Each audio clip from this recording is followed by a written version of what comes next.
Hi everybody, it's Don and I hope you're having a fantastic day. Well, apparently a food blog out there has caused some controversy when it comes to going through your TSA checkpoint when flying in the United States. I'll talk about that.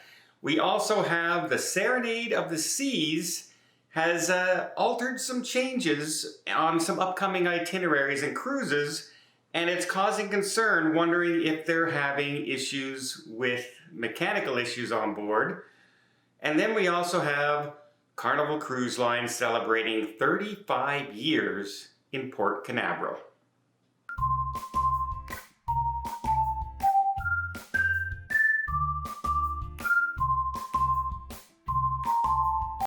So a popular food blog out there called Chowhounds recently ran an article back in May about Costco, and this normally they stay away from anything. They're doing recipes, they're doing shopping tips, things like that, benefits of a Costco card, but they happen to mention that some posts on Reddit were saying that, if you don't have your regular ID with you when you're going through the TSA checkpoint at the airports, you can use your Costco membership card. Now, to be clear in there, they're not saying this is a replacement for a real ID or anything along those lines. They are saying this will, this can help confirm your identity if you don't have the other proper ID. However, the TSA was going, hey, you're kind of recommending that people try and go through the TSA with a Costco ID card and not the proper and they actually updated last Tuesday that blog to say, yeah, the TSA is saying absolutely this is not a form of ID. What is meant by that is if you go to the airport and you don't have the proper real ID, you still may be able to get through all the screening and everything, but it's a much longer screening process. You will have to verify your address with something. You will have to verify who you are. You will be probably brought to the secondary rooms and interrogated there where they can verify and prove who you are before letting you on those flights. And yeah, if you remember when I got pulled into the TSA, it took 6 hours to get through. And so I missed my flight, even though I had 4 hours till my flight took off, and I still missed my flight. So no, you absolutely don't count on using your Costco membership card as a replacement for real ID. Real ID is real ID. It's the verified driver's licenses, it's your passport, it can be a military card. There are different types of cards you can use. They're all on the list on the TSA and the border security, but guess what's not on that list? Your Costco membership card. That's definitely not on the list. Now, it can help if you get into a situation where you need to prove your ID. However, it's not the real thing to be using going to the airport. Just a word of warning for all those trying to do it. And the TSA has said, yep, we've turned people away because the only ID they had on them was, guess what, that Costco membership card. Not the way to go. Next, let's talk about Carnival Cruise Line. Now, in case you didn't know, in Port Canaveral, Carnival Cruise Line was the first major cruise line to sail out of Port Canaveral back in 1990. That's right, it's been a while since this all started.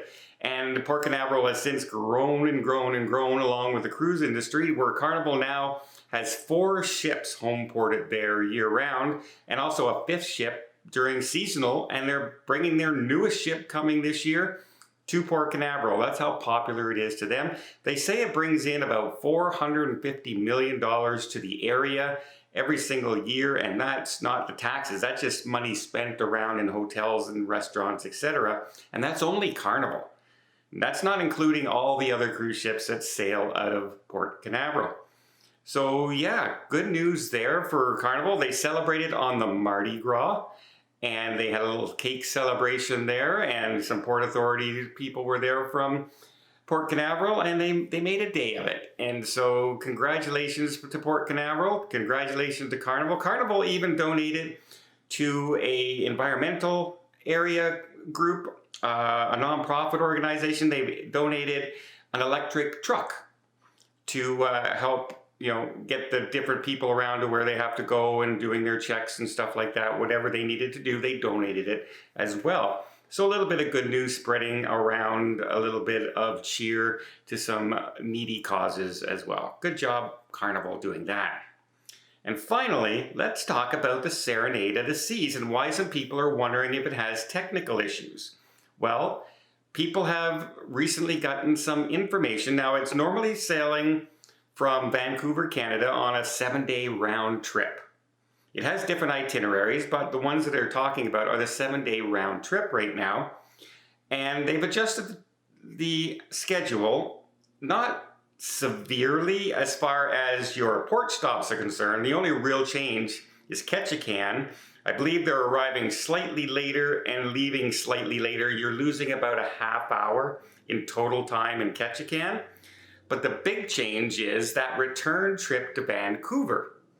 They have said that they are no longer going to do the scenic part of that cruise. They are just going to head straight to Vancouver. They're cutting out the second scenic sea day. And people are wondering, well, why are they doing this? And their statement comes out in saying as simple as this: to ensure that we get you to Vancouver on time, we are canceling this sea day. Now, if you don't know, Ketchikan, Alaska is about 500 nautical miles from Vancouver. And if they're leaving at 6 p.m., that gives them, to get to 6 a.m. 2 days from then, that gives them 36 hours of sailing to get there. At an average speed to make it there in 36 hours, about 13 nautical miles an hour, which is just very, very leisurely cruising. These ships often go 20 to 26 on a regular basis, especially when they're heading to their first destinations. So the question is, when they say in order to get you there on time and no delays getting you to Vancouver, what's the issue? Because they have plenty of time to get there, even with the scenic cruising. Even if it adds, it wouldn't add, because you go 13, you can go 10 nautical miles an hour for 4 hours, and then you can go 18 nautical miles an hour for 4 hours, and you've made up the time. So we're not sure why. So people are speculating that they are having some engine issues or mechanical issues, but there's no word from Royal Caribbean whether or not this is actually happening, or if they're just saying, you know what, we want to go slower. I don't get that, because scenic cruising is slow. To save money on fuel? No, I really don't. I don't understand this whole explanation. It's very, very confusing to me. I've reached out to some Royal Caribbean people to find out, but so far, no response, because honestly, I don't know if they know what's going on as well. So in the comments down below, let me know, what do you think the reasoning is? It can't be because they want to go slower, because scenic cruising is slow.